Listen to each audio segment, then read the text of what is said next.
We're gonna go a little bit with Brian Stelter today, right? This nigga's a little bitch. Brian Stelter's a little bitch ass nigga, right? This nigga be lying, manipulating anybody that's willing themselves to get manipulated. We got Brian Stelter. You feel me? That nigga will manipulate you. That nigga's a fucking gay ass dude. Feel me? Weaker than a motherfucker, lying ass woman. He's a woman trapped in a man's body. You feel me? That nigga's a fucking straight bitch. And finally, he's fucking gone. He's fired. And he deserves to be, right? Because this nigga, he ain't a friend of the people. You think Brian Stelter understands what it's like to sell some crack in a corner? Or what it's like to make your father go beg you in the street to ask for money so that he can go smoke crack? You think Brian Stelter knows what the fuck that shit is? I don't think so, G. We're about to look into this guy because he just got fired, and I'm very happy about that. I'm going to just give you a little snippet of Brian Stelter.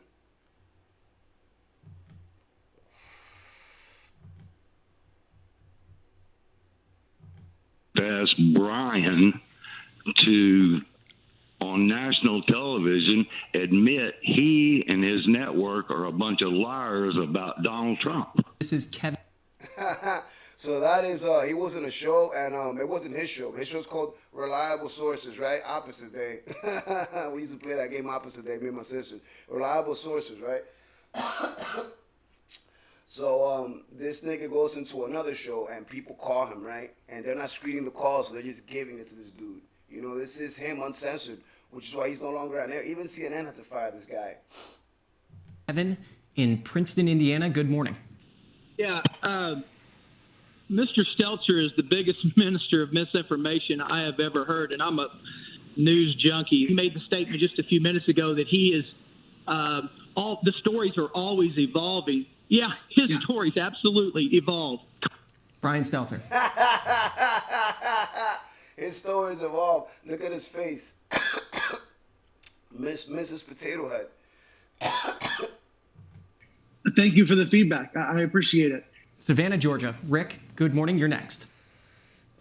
Yes, I was just wondering if you still feel like Michael Avenatti is the greatest thing in the world and should run for president of the United States. And my suggestion. No, it's not funny, little bitch. It's funny to me. It's definitely not funny to you. You look like you have a turd going up your fucking ass. Michael Avenatti was a lawyer, right? These motherfuckers are fawning over. A fucking douchebag motherfucker. A guy that I can see coming from a mile away because I'm from the hood. Fuck Michael Avenatti. I wouldn't let that nigga get near one of my cases. Fuck that dude, man. I fucking hate lawyers to begin with. So anyway, fucking Avenatti, right? This nigga was sucking his dick, basically, right? Next president, nigga's in jail right now for all sorts of bullshit. Suggestion is whatever CNN says, do the opposite and you'll be fine. Aurora, Indiana. This is Robert. Good morning. You're on with Brian Stelter. You know, CNN is just something it's a joke. It's a joke. This guy tells more lies, and Fox gives more news than CNN does in their What lie? What lie did I tell? 2 years. It's nothing but lies. Wow, there it is. What lie did I tell? Basically, everything this guy says is twisted and a lie. You don't even like. I mean, don't let me find you catching Brian Stelter because I'll stop talking to you. Yo, that's how I'm getting down nowadays. I'm too manly. I don't have time for these niggas, man. I'm done with that bullshit. Anyway, Brian Stelter's out. I'm gonna miss him because he's fun to make fun of, actually.